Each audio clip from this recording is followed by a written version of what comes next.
Joo, terve täällä taas Juus Palsio. Kuten näette, tai huomaatte, ei ole taaskaan tullut pitkään aikaa videota. On se joka kertaa, mutta kun en ole kysynyt yhtään mitään aihetta. Mutta, koska kesä on tullut, niin kesästä on aina kertoa. Mutta ensinnäkin minulle kuuluu hyvää. Jos sinulle kuuluu hyvää, sinun ei tarvitse sanoa sitä, mutta sinulle kuuluu silloin hyvää. Se on kiva se. Kyllä.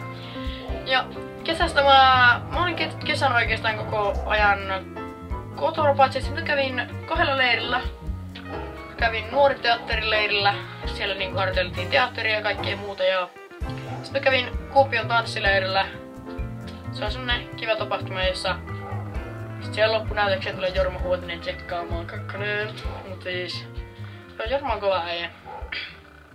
Kyllä, ja sitten mä olin vielä mökillä aika pitkään serkkujen kanssa 3 viikkoa, oliko se niin? Joo. Niin, onko se alkanut teille hyvin? Nimittäin mulla on ihan hyvä, koska mä aloitin tässä koulun alussa myös vähän kitaran soita. Mä oon nyt käynyt 2 tunnilla. Mä oon nyt aikaisemminkin soittanut koulussa jo kitaraa, mä oon tykännyt sitä pitkään, mutta nytpä sitten vasta aloitin kunnolla. Niin, että joo. Sitten mä sain GTA.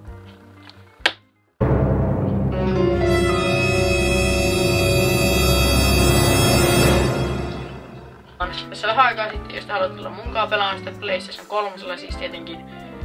Jos te haluatte tulla pelaamaan, niin mun käyttönimi on Tropixero, mutta jos te haluatte mä hyväksyn sen kaveripyynnön, niin kirjoittakaa sen viestiin YouTube.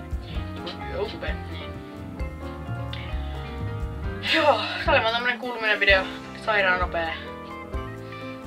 Damn, it feels good to be a gangsta.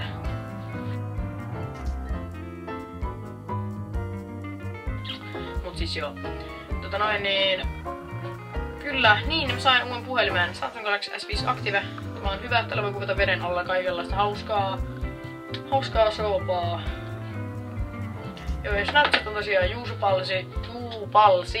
Juupalsi, niin jos haluat tulla mulle snappäilee. Mä aina laitan välillä My Story juttuja ja snappäilen kyllä takaisin, jos haluatte snappäillä mulle. Ja siis missä tahansa voi tulla juttelemaan, niin jos tiedätte mun yhteisjuttuja, niin tulkaa vaan juttelemaan. Muutama on tullutkin jo teistä, mutta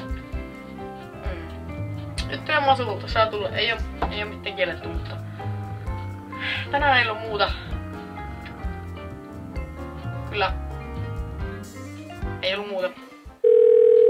Beep. Hello? Joo, mutta siis joo, morjesta. Nähdään taas ensi kerralla, jos ensi kertaa tulee. Se on hei.